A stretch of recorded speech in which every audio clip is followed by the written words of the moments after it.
시청자 여러분, JTBC 뉴스룸을 시작하겠습니다.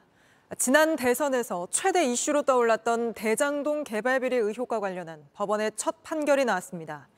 이재명 대표가 내 분신 같은 사람이라고 했던 김용 전 민주연구원 부원장이 징역 5년을 선고받고 그 자리에서 구속됐습니다. 특히 법원은 지난 대선 때 대장동 업자들에게 불법 선거자금 6억 원을 받은 게 인정된다고 했습니다. 판결 내용을 뜯어보면 이재명 대표의 재판에도 영향을 미칠 수밖에 없는 내용들이 적지 않은데 먼저 여도현 기자가 보도합니다.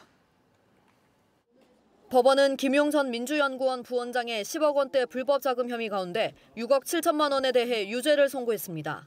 6억 원은 대장동 민간 사업자들로부터 받은 불법 정치 자금이고 7천만 원은 유동규 전 성남도시개발공사 본부장이 건넨 뇌물입니다.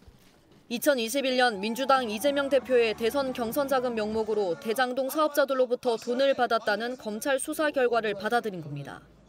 법원은 보석으로 풀려나 있던 김 전 부원장에게 징역 5년을 선고하고 법정 구속했습니다. 가장 큰 쟁점은 돈을 직접 전달했다는 유 전 본부장 진술을 믿을 수 있는지였습니다.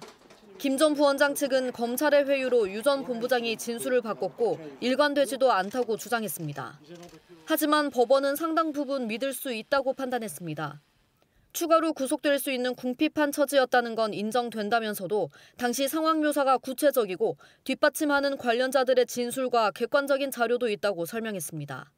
일부 부정확한 진술은 시간이 오래됐기 때문이라고 봤습니다. 법원은 유 전 본부장에 대해선 정치자금 수수의 공범으로 볼 수 없다며 무죄를 선고했습니다. 수혜자는 이재명이죠. 주변인들은 이재명을 위한 도구였습니다. 돈을 마련한 대장동 사업자 남욱 씨에게는 징역 8개월을 선고했지만 법정 구속은 하지 않았습니다. 김 전 부원장 측은 항소하겠다는 입장입니다. 납득하기 어려운 판결이고요. 항소심에서 다투면 진실이 밝혀질 것이라고 그렇게 생각하고 있습니다. 검찰도 일부 무죄 부분에 대해 항소를 검토하고 있습니다. JTBC 여도현입니다. 안녕하세요. 뉴스룸 앵커 한민용입니다. 오늘도 JTBC 뉴스룸을 시청해주신 여러분 고맙습니다.